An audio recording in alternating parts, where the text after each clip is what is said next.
Sure. How much time do you guys need? What are you thinking? Like, it's up to you. Like, usually about 20, 25 minutes. Perfect. Yeah, yeah. 20 minutes is great. All right, cool. All right, you ready, Nick? Yep. All right, cool. We now welcome on a very special guest in Ebrace Radio, host of The College Cook and Barstool personality, Chef Donny. How you doing, man? What's up, guys? Thanks for having me on. Of course, man. We appreciate you coming on. So right off the bat, I first heard of you as the behind the camera guy for the Wonton Don. Did you get your start at Barstool as being the behind the camera guy in China, or was it stateside? How did you get your foot in the door? Yeah, that's how I got started. I was his intern in China. I met him actually. I was backpacking my junior year of college. I took the semester off and was making my way through Asia and met him in Korea. And we kind of just got fucked up at a bar together. And then something, one thing led to another. He's like, "Hey, I could use an intern if you're in China." And I never thought I'd make it out to China, but I stumbled into China like 2 months later and then became his intern, came back stateside with him, and the rest is kind of history. That's absolutely crazy. That's got to be one of the more unique stories of working at Barstool. Yeah, it was pretty wild. And then I went back to school senior year. I was going to finish it out at Madison. And I was like, what the fuck? Why am I back at school? And I know what I want to do. So I dropped out and then moved back to China and then did 6 more months out there with Donny as his cameraman. So were you there when Donny had his like cleaning lady there as well? Yeah. I filmed all that. And I did some videos actually with her, like cooked for her and her family a few times. I remember that my wife absolutely loves those videos. During the beginning of quarantine, she watched all of the Donny Does videos, and that's, like I said, how I got my intro to you. So you've traveled all over the place with Donny and by yourself. Like you said, you were backpacking. When you're ever filming and recording, do you ever get a little bit nervous with some of these places, like when you were with Jamal in Tajikistan? Yeah, sometimes. I mean, like Tajikistan was definitely the most out there place that we've been, but most of the time I've never been too uncomfortable. I mean, when I was in India, I took a bus for 12 hours alone, like through the middle of the night, and that like was a little bit weary. But other than that, I've never been too nervous traveling. Now, I'm fortunate that I'm a taller, decently like in shape male. So if I was a woman, like it would be a completely different story. But no, I've never been too nervous. Tajikistan did get a little nerve wracking. We were told the first like 10 minutes in that ISIS had just killed an American biker there like 2 months before us. So that was a little nerve wracking. But with someone like Jamal or with a guide, it's definitely a lot more comforting. If we didn't have Jamal, it would have been a shit show for sure. So was he as much like of a cartoon character in real life as he was on the videos that we saw? Because he seems like just a crazy, funny and weird in a good way guy. Yeah, he was insane. It was like always something with him, and we had to cut a lot of stuff out, or he'd be like, "No cameras, like turn it off, stop filming me."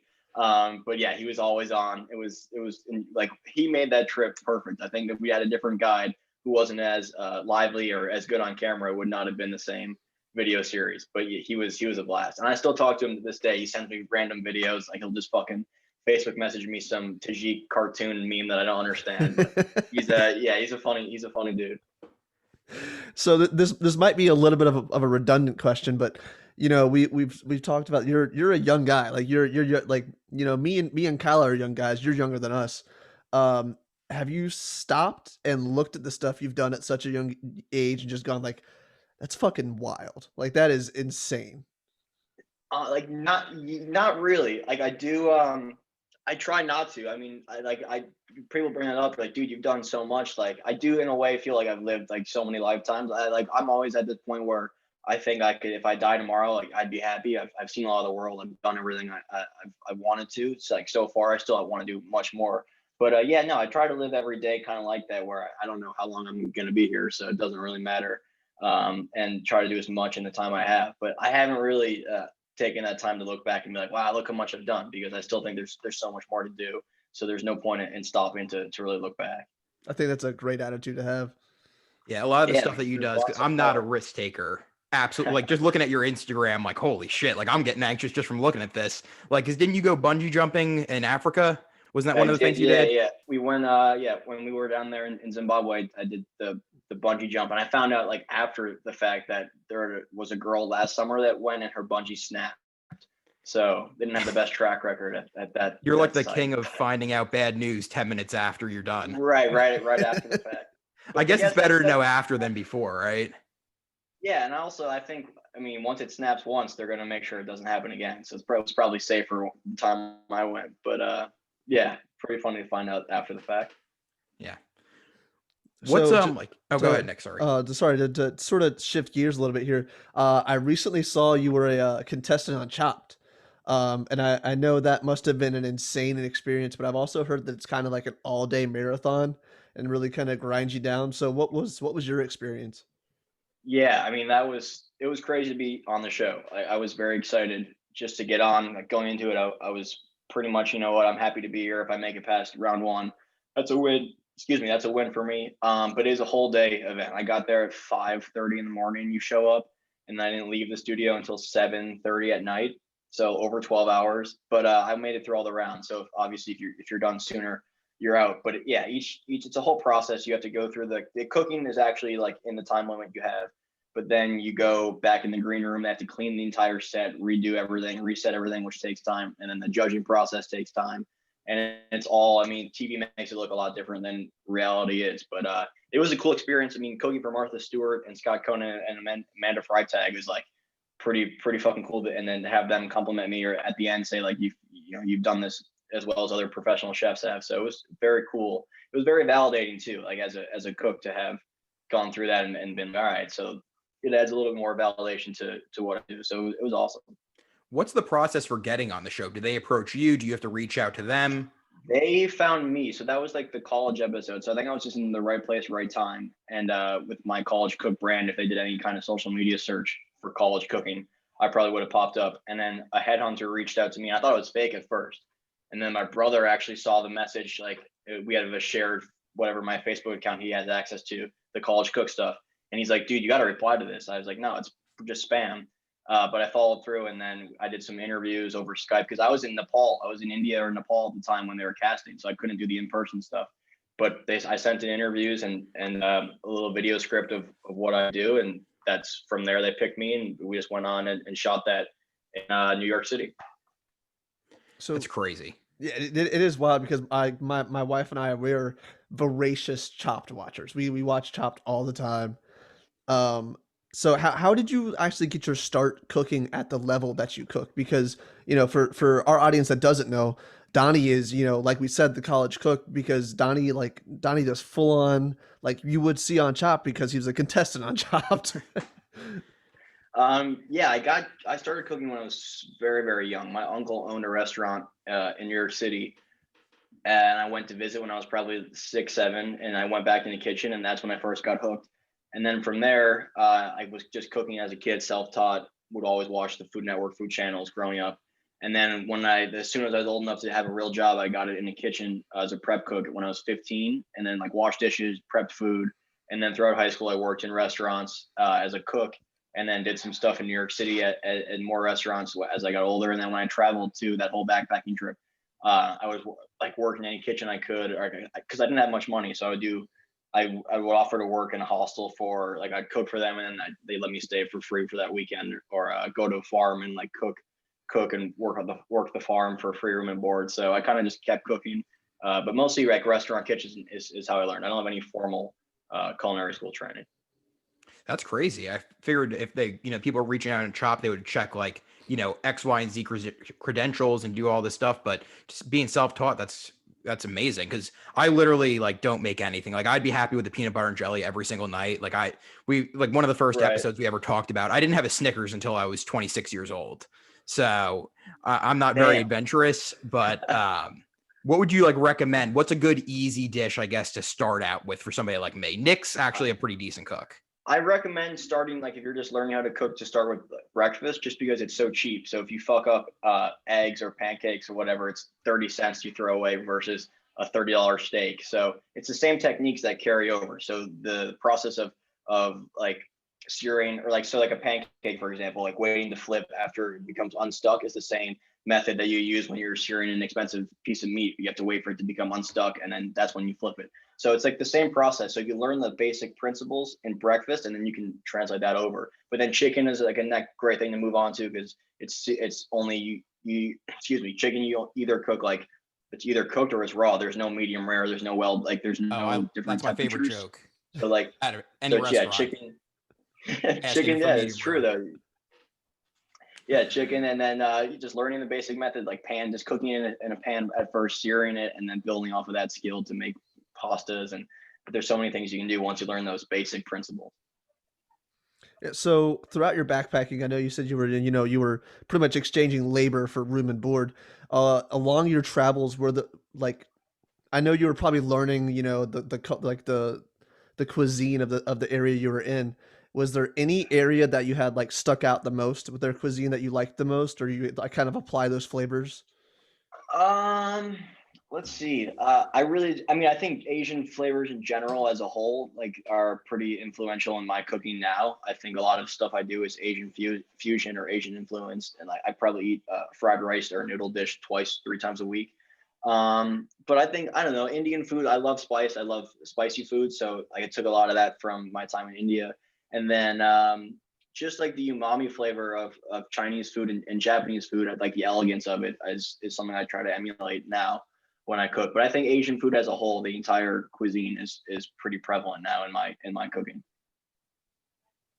So when you go out to a restaurant, do you ever like feel like that you could outcook the chef when you're there? Because I feel like if I was like such a good cook, I would just never want to go out to eat. No, because it's nice, like, going out to restaurants for stuff that you don't specialize in, or like there's chefs doing new innovative stuff. Cooking's always changing and adapting. It's like going out too. I think the experience of eating out is like going to an art gallery, but it's just edible art. So it's the whole, I like the enjoyment of a restaurant, and going out and, like, spending more money and making an event of it is still, I enjoy that thoroughly. So no, I still enjoy going out, and I never critique. If like the food's really bad, it's like, damn, like this didn't live up to my expectations. But I try to go to places that I either like heard something about the chef, or they've been written about. So like I look for a place that I know is going to be good going into it, and then go really for that experience or that specific dish that they're known for. Okay, So that so makes sense. this is going to be my last question. It's kind of a question, kind of hitting you up for something. So my wife and I welcomed our first child to the world a few weeks ago. Oh, Um, congrats. Thank you, I appreciate that. And we haven't really cooked since we got home. People have Okay. been giving us food. People have been, Right. we've been ordering in. If you send me a recipe to make tonight, I will make it and I will send you a picture. You can tweet it out and be like, I gave this new dad a recipe, and he's treating his wife to this new meal. Okay, I can do that. I What do you have anything particularly you want, like a protein or something that you're looking for? Like, um what do you want? let's Fish, beef, do chicken? I so like Kyle said, I have a little bit more experience cooking than he does. So let's do a lamb dish. A lamb. Okay. I'm trying to think off the top of my head if I have a lamb, if I have something that would be Yeah. beneficial. You don't have to you don't have to say it right here, but just Okay. DM us back after this interview, and I'll make it I'll tonight. give you a few options. Okay. I'll give you a lamb, and then I'll give you what I was thinking before I asked what you wanted, and then Okay. Yeah. Yeah. I'll Okay. Yeah. Then I'll maybe give you I'll a few. try to make one. Yeah. Maybe Perfect. Kyle will try to make one. Do you like fish? Do you like tuna? Do you like ahi, like nice, like tuna steak, or is that not up your alley? Yeah. Yeah. I'd love Okay, everything. Yeah. I got something. Okay, cool. I got something good in mind. Awesome. Awesome. And also I saw your turkey video that you put out today slash last night. Awesome content. Great content. Thanks, man. Thanks. That was a bit of a fucking shit show because I still film all that myself, and sometimes as you see, the camera's dead or this doesn't record, and it turned into the video came out, so I'm happy with it. But yeah, it was a bit of a mess filming that one. So I have two last quick questions. So the first one, you're in New York City, right? Yes, yeah.